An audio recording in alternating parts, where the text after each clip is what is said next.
Merci beaucoup, merci Maya, merci Antoine, merci Julien pour cette invitation. Moi, je suis très content d'être là, voilà, pour intervenir en dehors de Pell Academy. Et puis moi-même, je suis né à Avignon, j'ai grandi à côté dans le Gard, donc bon, je suis gardois et les Cévennes ont toujours été présentes dans mon horizon géographique. Alors, je vais rentrer directement dans le sujet, mais je vais quand même faire un lien, un complément avec le sujet de la conférence précédente. Le lien entre l'Europe et langue française. Deux petits compléments. Vous savez, au moment de la Constitution européenne, le président de la Convention qui a établi ce texte, Valéry Giscard d'Estaing, avait demandé à l'Académie française de le relire. Et l'Académie a relu et retravaillé le texte de la Constitution européenne qui malheureusement n'a pas été adopté, mais ça aurait été un texte relu, retravaillé dans la version faisant foi, en français, retraité par l'Académie française. Mais bon, vous connaissez tous le sort de ce texte. Oui, le sort. Et puis deuxième élément qui est important. Savez-vous que la version linguistique qui fait foi des arrêts de la Cour de justice de l'Union européenne est le français.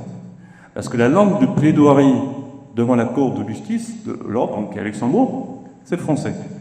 Et donc, on plaide en français devant la justice européenne. Pour l'instant. Donc, il faut là aussi qu'il faut défendre ce coin.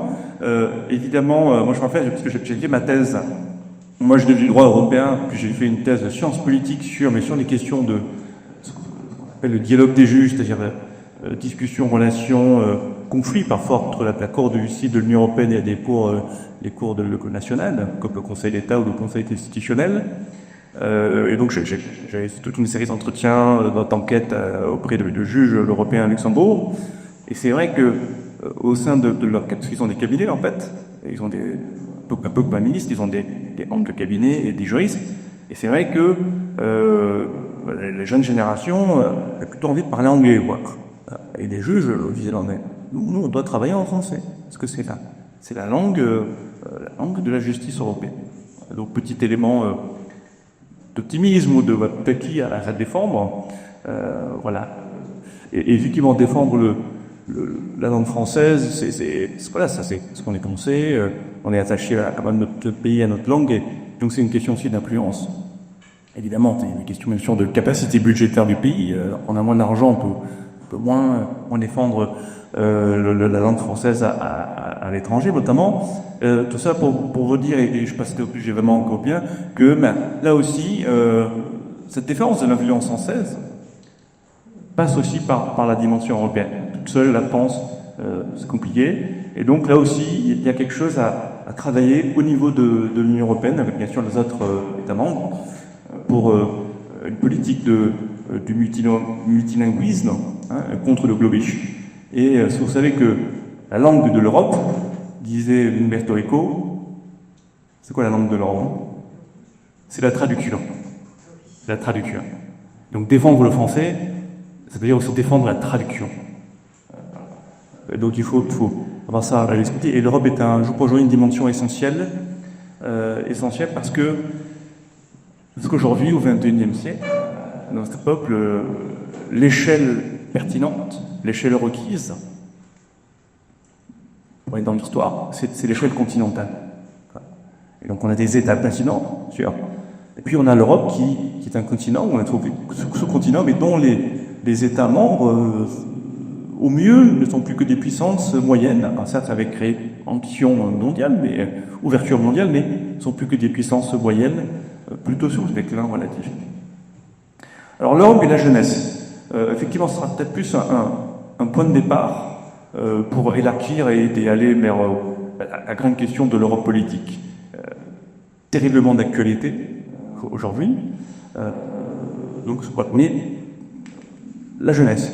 Moi, je me permets un petit tout petit, comment dire, petite présentation de mon parcours.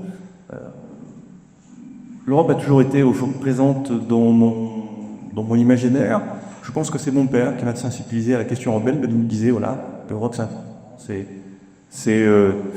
l'avenir, c'est la grande question du temps. Et d'ailleurs, mon premier souvenir politique, moi je suis né en 83, mon premier souvenir politique, ce n'est pas la chute du mur de Berlin, mais c'est le référendum sur Maastricht. Et je me rappelle, j'avais le sentiment que c'était important. Et moi, évidemment, parce que je suivais, l'opinion de mon père, c'était oui, voilà, c'était une évidence. Et je me souviens même en avoir parlé à des camarades où j'étais à l'école primaire. Et avec notamment un camarade qui, lui, je pense que son papa était contre. Et donc, il était, nous, à la maison, des mecs.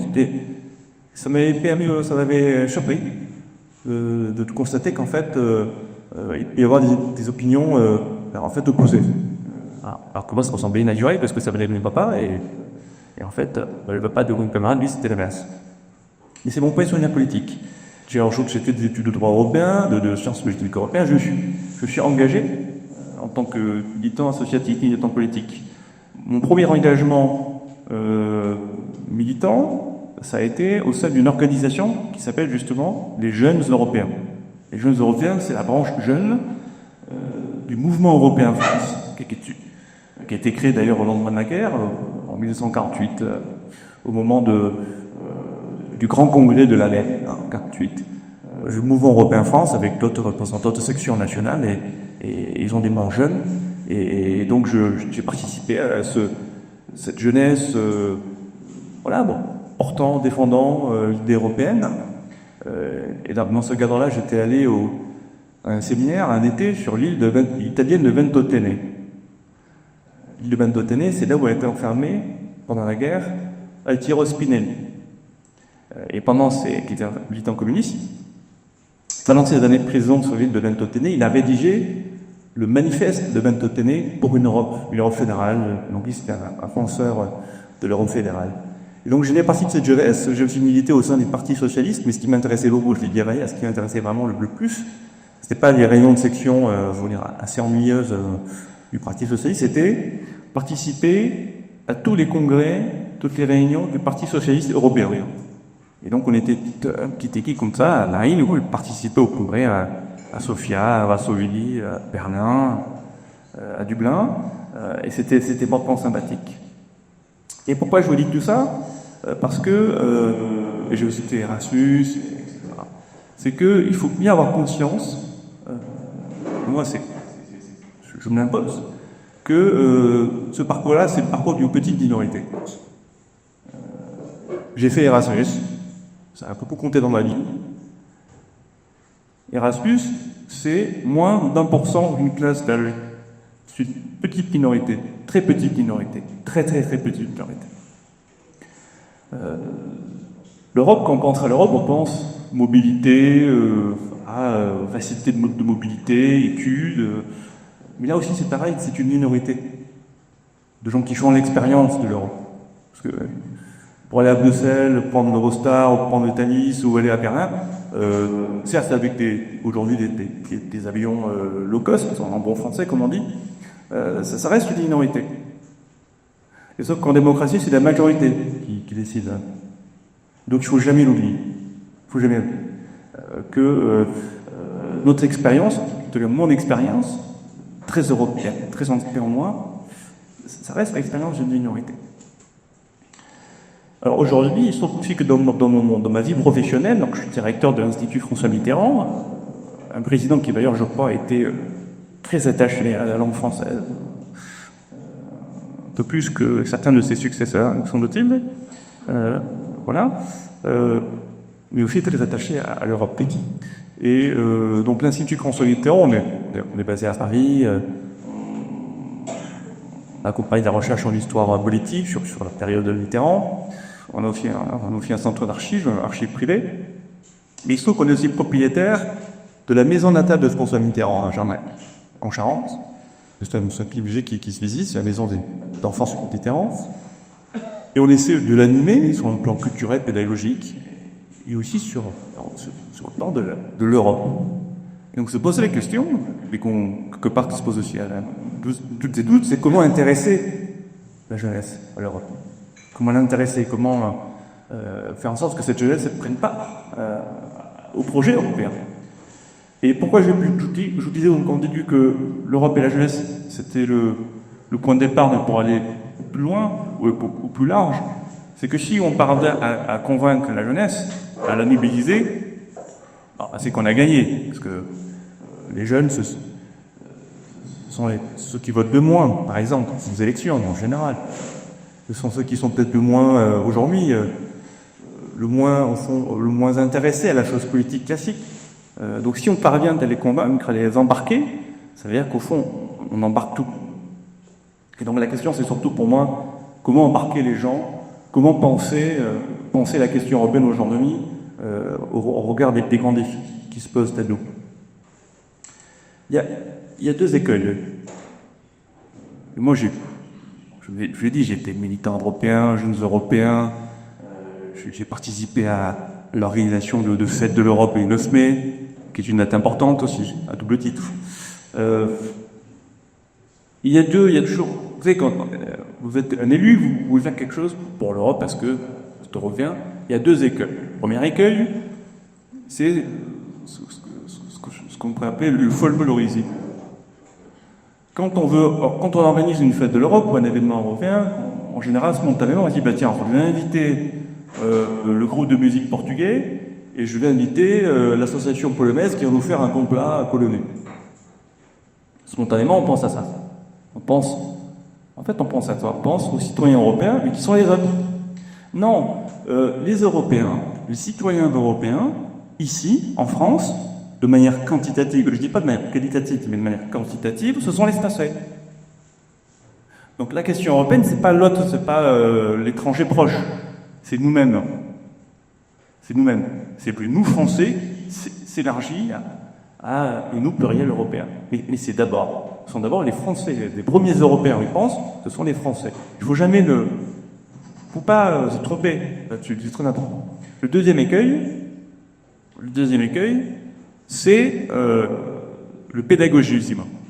C'est-à-dire, au fond d'un site français où les Européens sont un petit peu... maintenant, on n'est plus anti-européens, on est plutôt eurosceptiques, euro-déprimés ou indifférents. C'est parce que c'est compliqué, l'Europe, les infrastructures, ce qui est vrai. Et donc, ce que les Français n'ont pas bien compris. De même que les Français n'auraient pas bien compris en restant de la mondialisation. Et donc, il faut mieux expliquer. En expliquant mieux, on prend les choses, retrouveront leur cours normal. Non, c'est pas un problème de... Bien sûr, il faut bien sûr enseigner l'Europe, l'apprendre, mais fondamentalement, c'est pas ça le problème. C'est pas un problème de pédagogie ou de connaissance. Moi-même, j'ai été assistant parlementaire à l'Assemblée nationale française. Et moi-même, je connais pas parfaitement la procédure législative française. Et aucun Français connaît très bien. Mais en revanche, on a une représentation politique. Il y a une représentation politique de la vie politique française, de ses institutions. Le vrai problème de l'Europe, ou la bonne manière d'y aborder l'Europe, la manière fondamentale d'aborder l'Europe pour embarquer les jeunes, puis l'ensemble des Français, puis des Européens, c'est pas le voyage irrémité, parce qu'on peut aussi voyager aux États-Unis ou en Australie. On peut être davantage attiré par l'Amérique latine que par l'Allemagne. Ce n'est pas non plus dans les études de dire c'est un espace, ce sont des opportunités pour les études. Peut-être qu'on peut préférer aller à New York ou à Londres. Non. Ce n'est pas même la paix. Parce que d'ailleurs, regardez aujourd'hui, le conflit israélo-palestinien, qui n'est pas un conflit européen, semble susciter davantage de passion, en tout cas en France, que par exemple le conflit ukrainien. Non, ce qu'il faut bien comprendre, c'est que la question européenne, c'est une question politique. C'est un projet politique. C'est ça qui distingue l'Europe de l'international, mais aussi de la francophonie. Souvent, dans les grosses la collectivité ou territoriale, je pense à l'île de Paris ou les Méfions, vous avez quelqu'un qui est en charge de l'international, de l'Europe, de la francophonie. Fondamentalement, ce ne sont pas les mêmes projets. Ce ne sont pas les mêmes ressorts, en fait. La question européenne, c'est une question politique. Donc c'est une question de citoyenneté européenne, de citoyenneté au sens fort. Aujourd'hui, et Maya va en parler, évidemment, aujourd'hui, on sent bien que il se passe quelque chose de très particulier pour notre continent, notre pays, notre continent, l'Europe, dans le cours des événements très récents, tout simplement parce que, et qui fait qu'on a le sentiment d'être un peu placé à la croisée des chemins, face à un autre destin. Et avec quelque part, beaucoup de, je pense, d'anxiété, de peur, face à cette chambre de mur qui se présente devant nous. Pourquoi ? Parce que, de manière assez rapide, en fait, alors, ça peut remonter à 10-15 ans, depuis les années 2010, la montée de la puissance de la Chine, exceptionnelle, et puis très récemment, bien sûr, la guerre qui commence en 2014, la question russe en Ukraine. Et puis, le retrait ou la compréhension très concrète, très réelle, que l'Alliance Atlantique n'est pas un donné éternel, indestructible. Et que, en fait, on le savait, et on le savait de manière implicite, qu'en fait, on avait des sous-parapluies américains. Que quand sous-parapluies américains, on comprend qu'on peut nous le retirer, et que par ailleurs, toute notre dépendance énergétique aux énergies, notamment au gaz russe, qui alimentait le modèle économique allemand et européen, quand ceci vient à un petit peu être remis en question, en fait, tout simplement, on se retrouve un peu nu. L'Europe est assez nue. Les Européens se retrouvent un peu nus, qui tassent à leur propre responsabilité. Et donc, nous sommes face à notre propre responsabilité. C'est aussi, dans cette situation, comment dire, c'est à la fois presque effrayante, mais du coup, la question européenne devient centrale. Il n'y a pas une seule élection nationale où la question européenne n'est pas une dimension, pas la seule, un des ressorts de l'élection. Il n'y a plus, aujourd'hui, en France, mais dans les autres pays, il n'y a plus vraiment de partis, en tout cas en France, ouvertement anti-européens. Sauf quelques partis, le Rassemblement national, on l'a observé, est passé, avec d'ailleurs l'édition de Florian Philippot, à l'époque, qui lui est très anti-européen, qui est resté ça, est passé de position vraiment anti-européenne primaire à un moment, nous sommes un parti européen, et bien sûr, il y a une Europe différente. L'Italie de Giorgia Meloni. Giorgia Meloni, c'est quand même le parti de Fratelli d'Italia. C'est un parti ouvertement héritier du fascisme italien, quand même. Hein. C'est quand même bien facile. Et qui a encore le logo du fascisme italien. C'est une européenne très regrettable, sur laquelle on peut compter, et qui joue le jeu européen. Même un Viktor Orban, il joue avec les limites, mais il n'a pas la rupture. Il n'y a pas la rupture avec l'Union européenne. Et donc, il y a, si vous voulez, il y a une européanisation de la politique. C'est qu'aujourd'hui, c'est une dimension essentielle. La difficulté, c'est que, semble-t-il, on sait que c'est important. Les Européens restent majoritairement attachés à l'idée européenne et à l'Union européenne, même majoritairement. Les Grecs, par exemple, en 2015, au plus fort de la crise grecque, vraiment, ils étaient pillés par la Troïka. C'est le moment le plus dur. Les Grecs sont restés majoritairement européens, attachés à la monnaie unique. est attaché à la construction européenne. Donc dans les peuples, pas que des élites, y compris tous les peuples, c'est bien que quand même, aujourd'hui, l'Europe est qu'une donnée essentielle, mais pas presque existentielle. La question, c'est qu'on n'est pas satisfait.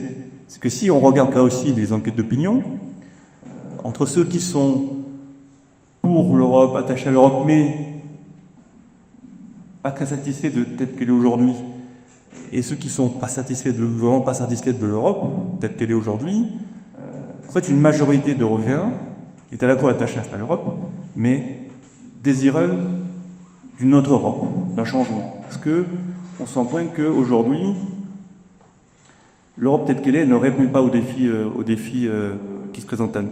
Et les défis qui sont aujourd'hui ne sont pas lointains, sont devant nous. Et donc c'est la question de la vraie question qui doit nous occuper, la question qui se présente à nous, c'est comment produire un changement européen. Parce que l'Europe telle qu'elle est aujourd'hui, on sent bien qu'on est sur une pente descendante et qu'elle nous conduit au mur. Comment produire le changement européen? Et donc, je ne sais pas si vous avez suivi, toute une série de rapports, le rapport de Mario Draghi, pour essayer de sortir l'Europe de leur mer. Parce que aujourd'hui, de manière objective, les écarts, et notamment les écarts de trajectoire de développement vis-à-vis des États-Unis depuis 20 ans, l'écart est de plus pire à tout niveau. Je retourne la compétitivité, la productivité, l'innovation technologique, du dynamisme, je ne parle pas bien sûr des écarts en termes d'habilifères. Et donc là, vraiment, il y a un écart de trajectoire séculaire et que l'Europe est en train d'enfanter un autre chemin, un chemin de déclassement séculaire au niveau de l'histoire mondiale. Le problème, en tout cas moi c'est comme ça que je l'analyse, c'est que c'est un problème de rendement global de l'Union européenne. Aujourd'hui, l'Union européenne, comment dire, de manière fondamentale, c'est un système de coordination de capitalismes nationaux. De capitalisme nationaux d'États membres. Et ce système de coordination extrêmement intégré est unique au monde. Son rendement, en fait, sa capacité à produire, à produire de la richesse, de la puissance, de l'influence, de l'innovation technologique et du militaire, ce rendement est trop faible. Il est trop faible pour comparer aux autres concurrents. Comment faire pour franchir un seuil, pour se remettre à niveau? Et c'est là la difficulté, bien sûr. Et là aussi, je trouve qu'il y a plusieurs écueils, qui sont un peu des réflexes, disons, je vais dire, de certaines élites européennes qui sont aux affaires et qui passent encore. Le premier écueil, c'est de se dire, il faut qu'on approfondisse le marché intérieur. C'est l'éternel marché intérieur européen qui n'est jamais suffisamment approfondi, parfaitement fluide, parfaitement un marché que pourrait être le marché des États-Unis. Et c'est d'ailleurs ce que propose par exemple on n'a pas vraiment un vrai marché des services européens. Parce qu'il y a toujours des barrières passionnelles. On n'a pas une vraie union des marchés de capitaux. On n'a pas une vraie union de l'épargne. Et donc il faut qu'on approfondisse coûte que coûte ce marché.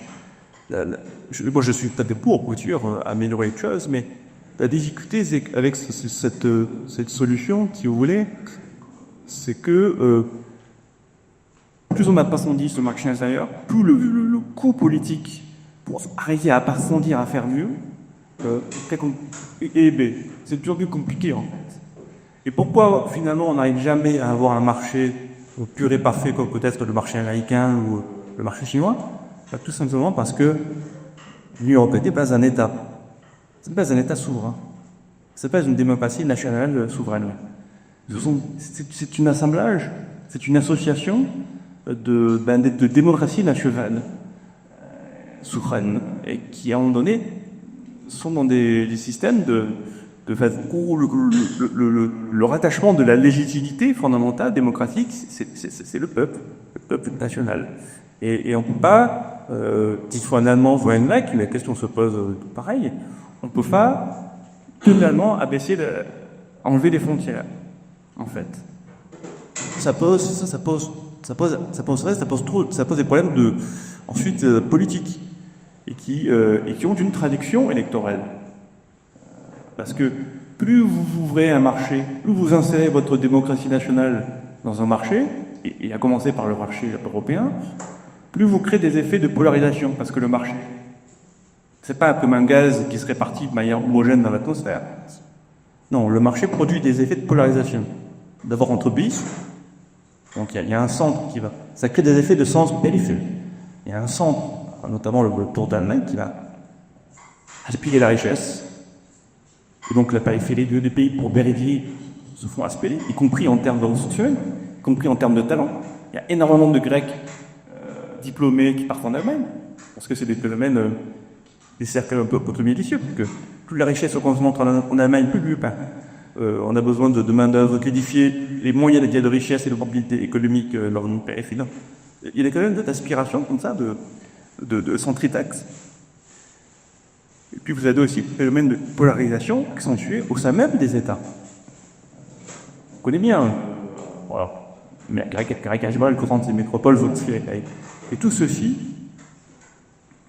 alors ça c'est dans le grand bain de la mondialisation, mais il y a une dynamique spécifique au marché intérieur européen qui accentue ces phénomènes de polarisation. Et ces phénomènes de polarisation entre États et au sein des États, tout simplement, ont des traductions électorales. Et à la fin, sur la marée est trop haute, il peut y avoir un renversement de la majorité et intervenir au pouvoir des forces populistes, eurosceptiques, voire pas tout à fait démocratiques. C'est ce qui s'est passé en Italie, c'est ce qui se passe en Hongrie, c'est ce qui s'est passé en Pologne, qui peut se passer aussi en France, et de manière assez rapide. Le deuxième écueil, qui est assez présent surtout au sein de l'élite européenne, c'est de se dire, mais au fond, sur le papier en tout cas, il faudrait qu'on agisse comme un État au niveau européen. D'ailleurs, dans Mario Draghi, dans ses dernières déclarations, interviews, il dit, mais au fond, juste ce que je propose, toutes les solutions pour sauver l'Europe, il faudrait qu'on les fasse en européen, comme si on était un État européen. Mais oui, mais précisément, nous ne sommes pas un État européen. Et il n'y aura pas d'État européen. Il n'y aura pas d'États-Unis d'Europe. On ne va pas singer, on va se transformer comme les États-Unis d'Amérique. Il y a un phénomène historique en Europe qui est le phénomène de la nation, de l'État-nation. Et ça, du moins pour le siècle à venir, ça ne va pas disparaître. Et donc, à mon sens, tout le point de départ et l'enjeu de nos dirigeants, l'enjeu des penseurs, l'enjeu des citoyens, c'est de penser une forme politique européenne capable de produire la richesse, de l'innovation, de l'influence, de la sécurité, à l'échelle reprise par le siècle, par les défis du siècle, mais tout en ayant conscience qu'il y a ce qu'on pourrait appeler le verrou de la nation. C'est que les nations ne vont pas se dissoudre dans une grande nation européenne ou dans un super État fédéral européen. Il faut partir et respecter le fait que la France, l'Allemagne, l'Italie ou d'autres pays, ce sont des États-nations souverains. Il y a une souveraineté nationale. Elle doit pas être, cette souveraineté ne doit pas être empêchante, mais on ne peut pas la passer par perdre profit. C'est pas possible. C'est un peu comme le parallèle, pas juste, mais de se dire, bon, ce serait quand même plus simple de parler plus anglais, quoi. Ce serait plus efficace, etc. Et oui, mais l'efficacité, quand bien même celle-ci serait mathématique, l'efficacité ne prime pas sur l'identité, à un moment donné. Alors, il y a la solution de la souveraineté européenne, remise au bout du jour par notre président. Vous avez suivi le discours de la Sorbonne en 2017, le deuxième discours de la Sorbonne l'année dernière, la souveraineté européenne. Alors moi, je trouve quoi. Moi, j'ai jamais été très fan, je ne sais pas si on peut le dire, de président Macron, mais on peut quand même lui reconnaître que l'Europe, le Brexit quand même, peut-être c'est ça, c'est sa conviction, c'est un CEDER, on continue, voilà, les Européens, il y va, il essaie de faire ce qu'il peut, et donc d'entrée de mandat, de premier mandat, ce grand discours à la Sorbonne de la souveraineté européenne était un beau discours quand même, mais et qui a l'avantage de tendre les choses, de dire attendez, il ne s'agit pas que de marché, que de compétitivité, il s'agit de souveraineté européenne, et donc le mot souveraineté, ça fait résonner la corde en politique. Ça montre que l'Europe peut être aussi un acteur stratégique, considérer ses intérêts, ses préférences, dans un ordre concurrentiel, voire dans un monde où elle a affronté des rivaux, voire même des adversaires, voire même des ennemis. Donc ça, c'était le bon point, mais là encore, j'ai écrit un article dans la revue Esprit, j'ai écrit un article qui s'intitulait « Les faux semblants de la souveraineté européenne ». Je pense que c'est une impasse à moyen ou au long terme, parce que quand on parle de souveraineté européenne, en fait, il ne s'agit pas de souveraineté. L'Union européenne c'est pas une entité politique souveraine. Elle ne l'est pas, elle ne le sera pas. Mais qui a rien. Emmanuel Macron a pu parler dans ses discours en même temps souverain. La souveraineté européenne en même temps que la souveraineté nationale. Plus que cela. La souveraineté nationale retrouvée grâce à la souveraineté européenne. Non, la souveraineté, de manière fondamentale, je dirais presque ontologique, ça ne peut pas se diviser, ça ne peut pas se dédoubler. Tout simplement parce que la souveraineté, ça a trait avec la décision en dernier ressort, donc celui qui décide en dernier ressort, celui qui a la décision finale. Alors, quand je dis celui, c'est pas une personne, peut-être une personne, le roi, le monarque, mais c'est l'instance qui peut être collégiale, le Parlement, un peuple, ou ce que vous voulez. Par exemple, au Royaume-Uni, ce n'est pas le peuple anglais, le souverain. C'est Westminster, le King Empire. C'est le Westminster qui a la décision finale au Royaume-Uni. Bon, ben en France, c'est... Bon. Donc, il n'y a pas de... Il ne peut pas y avoir de souverain dédoublé, etc. Donc, ça ne marche pas. Et puis, il faut se dire au fond, c'est un petit peu, à mon sens, aussi le miroir inversé des souverainistes qui disent, comme les Brexiteurs qui disaient, tous nos problèmes seraient résolus si on retournerait recourir notre souveraineté nationale britannique, et donc on va quitter l'Union européenne. Ah oui, prenez quitter l'Union européenne, mais en fait, vous confondez souveraineté et puissance. On peut être souverain, et on peut avoir la décision en dernier ressort, et se prendre le mur quand même. On peut décider tout vraiment de dire, moi je veux attaquer l'Ukraine, tout de suite on y parvient ou pas. Donc, décision et puissance, ce n'est pas la même chose, hein, c'est le vouloir, le pouvoir. On peut vouloir, mais on peut ne pas être capable de mieux. Voilà. Si on regarde bien ce qu'est la souveraineté, en fait, européenne, c'est une sorte de directoire européen, le chef d'État et de gouvernement, qui, au sommet, du haut de leur sommet, essaie de décider ensemble, de se coordonner ensemble sur des grandes politiques européennes stratégiques, d'autonomie stratégique. Et donc vous avez, bien sûr, la défense, mais vous avez du numérique, la compétitivité, les technologies critiques, etc. Ce sont des politiques, au fond, ça reste de la coordination interétatique au niveau des chefs d'État et de gouvernement. Et c'est là, je vais en terminer, puis ensuite on pourra en discuter. Tout ceci, la voie du marché, toujours plus de marché. Le rêve illusoire d'un super État fédéral européen, ou encore la souveraineté européenne. Toutes ces grandes propositions pour atteindre enfin cette Europe politique capable d'être à la hauteur du siècle. Le grand écueil depuis toutes ces propositions, c'est qu'elles rejettent en l'ombre ce qui est à mon sens le vrai sujet. le vrai sujet et le vrai levier du changement pour l'Europe, c'est tout simplement c'est la démocratie européenne. Parce que dans tout ce que je vous ai dit, on n'a pas parlé de démocratie européenne. On ne parle pas de démocratie européenne. Mais qu'est-ce que la démocratie, fondamentalement? Alors, démocratie, on tire passer, c'est un démos, voilà, un peuple, collection de citoyens, et puis ce sont des élections, un cadre constitutionnel. J'ai envie de dire oui, mais en fait, ce n'est pas cela, fondamentalement, la démocratie. La démocratie, c'est un démos, et c'est un kratos. Kratos, c'est une capacité à faire. C'est une capacité à produire des biens publics. Bien sûr, comme il s'agit de démocratie, c'est une capacité à produire des biens publics accordés aux préférences du plus grand nombre. Au travers des élections, bien sûr, un système de représentation, mais aussi au travers un espace public, une opinion, etc. Si vous avez un démos ou si vous avez un système électoral, des élections, mais que vous n'avez pas le kratos, que vous n'avez pas la puissance de faire produire des biens publics, de produire des politiques, votre machine, elle tourne à vide. Et quand ça tourne à vide, en fait, on finit par s'en rendre compte. Le citoyen finit par s'en rendre compte et s'en désintéresser, tout simplement.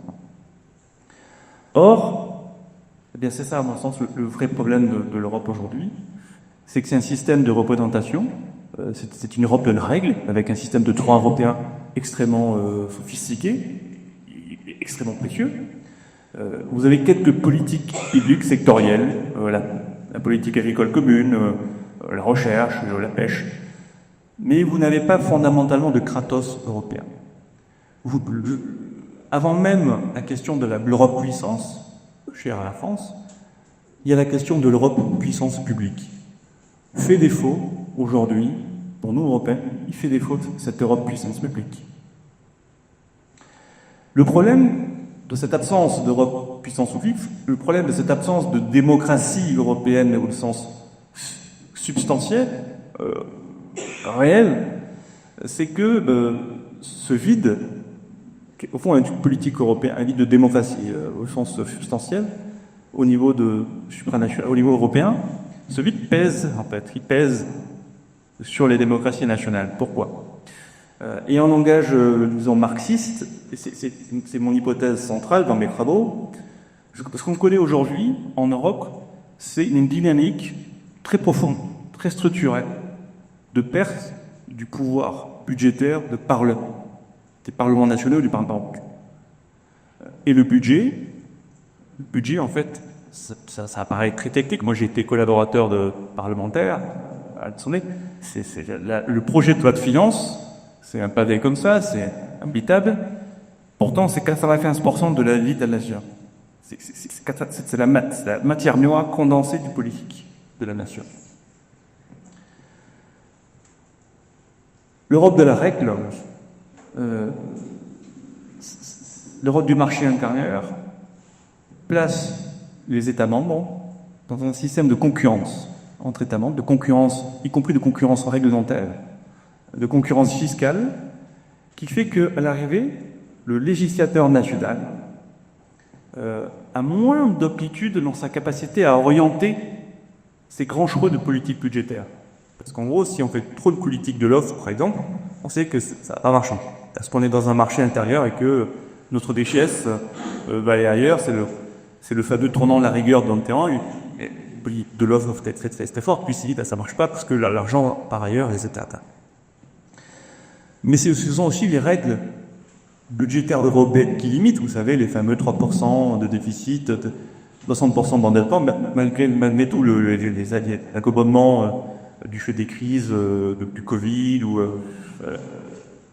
les parlements nationaux sont contraints dans leur volume, en termes de volume du budget à disposition. Et donc vous avez, si vous voulez, la matière même de la démocratie nationale, la matière budgétaire parlementaire, qui fait que le bulletin de vote d'un citoyen, il est chargé plus ou moins de puissance publique. Eh bien, ce bulletin, le bulletin de vote, de notre bulletin de vote, sa valeur politique diminue en matière de puissance. Et le grand problème, c'est que ce qu'on perd au niveau national, du fait de la construction, de l'architecture urbaine de l'Europe, que je ne parle pas d'idéologie, hein, je parle d'effet d'architecture. Cette perte de puissance budgétaire, cette perte en matière démocratique, on ne le retrouve pas au niveau de l'Union européenne. Pourquoi? Parce que déjà, on est dans un système au mieux à majorité qualifiée, quand on décide. Donc, majorité qualifiée, ça veut dire quoi? Ça veut dire que vous avez des crimes pour la minorité de la minorité. Ceux qui veulent vraiment un changement, ceux qui veulent légiférer, passer une nouvelle loi au niveau européen, il faut qu'il soit plus nombreux que 50%, il faut qu'il soit une majorité qualifiée. Donc, le coût du changement est plus élevé que le coût du statu quo. Sauf que le statu quo, ce sont les lois du marché intérieur, de dérégulation. Et puis surtout, vous le savez, le budget de l'Union européenne, et moi c'est ça le vrai sujet, le budget de l'Union européenne, c'est un misérable 1% du pays européen. Et je compare, je vais terminer par là, je compare toujours le budget de l'Union européenne, par exemple, au budget de l'Agence française de développement. C'est l'AFD qui mène des programmes de développement. Savez-vous quel est le budget au PIB, au point de PIB, vous pensez, de l'Agence française de développement? C'est 0,55% du PIB français. L'Union européenne, si on ne regarde pas l'Union européenne, si on oublie le tableau des institutions, si on regarde la matérialité de l'Union européenne, grosso modo, ça équivaut à la puissance de frappe de l'Agence française de développement. Donc, grosso modo, l'Union européenne, c'est une super agence de régulation, une agence territoriale, quelques politiques territoriales, les fonds de cohésion, les fonds structurels européens, de cohésion européenne, et puis une agence de développement sectoriel, quelques politiques, la politique agricole, la recherche. Et ce n'est pas une démocratie. Le Parlement européen n'a pas de véritable budget politique. Elle a un budget technique, enfin, elle n'a pas de budget politique. Et un Parlement qui n'a pas de budget, pouvoir budgétaire, ce n'est pas un Parlement. Ce n'est pas un Parlement. Et un système institutionnel qui n'a pas de Parlement, ce n'est pas une démocratie. Je ne dis pas que l'Union européenne est antidémocratique, je suis très européen, bien. Mais l'Union européenne n'est pas une démocratie. Et pour moi, tout l'enjeu, pour notre jeunesse, pour nous, pour les Européens, c'est justement d'inventer une démocratie européenne. Et que je conclue par là, le budget, qu'est-ce que le budget de la nation, ou un budget politique? C'est d'abord la fiscalité. Et le fond du problème en Europe, c'est que on a une matière fiscale, une puissance fiscale qui diminue, du fait de la concurrence fiscale intra-européenne, qui fait que, en volume, il y a moins de puissance fiscale. Je ne parle pas de prélèvement obligatoire, parce qu'il y a la grosse arnaque de certains discours en France, c'est de dire oui, mais France, nous avons le taux de prélèvement obligatoire le plus élevé au monde. Hein? Non mais, on ne parle pas d'imposition, on parle de prélèvement obligatoire. Si vous enlevez de ce qui est assurance santé, mais qui est un système assurantiel des cercles socialistes, mais c'est pas de l'impôt. La Sécu, ça ne vient pas financer la défense, la justice, l'éducation. Hein. Il ne s'agit pas d'impôt. Si on regarde l'impôt, la fiscalité, en fait, la fiscalité européenne et notamment française, c'est pas que le plus élevé du monde. C'est notre taux de fiscalité qui pèse par rapport aux États-Unis, par exemple. Et puis, il y a aussi des changements dans l'assiette fiscale. Dans un système économique ouvert, on va reporter l'assiette fiscale, on va taxer moins les entreprises et les hauts revenus, les hauts revenus, et on va tout reporter la fiscalité sur la consommation et les revenus intermédiaires des bas. Et donc là aussi, il y a des traductions en termes électoraux. C'est la question de la fiscalité du marché intérieur. Aujourd'hui, les Européens ne fiscalisent pas le marché intérieur en tant qu'Européens. Pourtant, le marché intérieur permet aux grandes entreprises, et en particulier des grandes entreprises non européennes, de faire des profits immenses. L'existence même du marché intérieur permet de générer de la richesse privée, dont une partie d'ailleurs par port d'Europe. Et la richesse privée, sa logique naturelle de diffusion, c'est une logique centripète, de concentration. Eh bien, il faut opposer une contre-logique. La logique de la puissance publique, qui vient produire des biens publics grâce à la fiscalité. On prélève une partie de la richesse privée produite par le marché intérieur, et on en fait des biens publics, qui, eux, vont être dans une logique de diffusion centrifuge de la richesse. Les Américains, la démocratie américaine est née du slogan, vous savez, « No taxation without representation ». C'est le Tea Party américain. On ne peut pas être taxé si on n'a pas un système de représentation. Eh bien, nous, Européens, notre démocratie européenne, elle n'est pas du slogan inverse, « No representation without taxation ». Il ne peut pas y avoir de représentation, il ne peut pas y avoir un Parlement européen si ce Parlement n'a pas la puissance, la matière tertiaire, pour produire des biens publics continentaux. Et je reviens à Erasmus, et je m'arrête là, promis. Moi, j'ai fait Erasmus, c'est 1% des jeunes Européens. L'impact systémique, 0. Pour moi, ça compte. Pour la société européenne, ça ne compte pas. C'est anecdotique. Le jour où on aura une politique européenne pour la jeunesse, d'Erasmus où 90% des classes d'âge feront Erasmus. Là, ça change. Là, on produit de la citoyenneté européenne, on produit une société européenne. Mais ça coûte de l'argent. Ça nécessite un budget. Merci.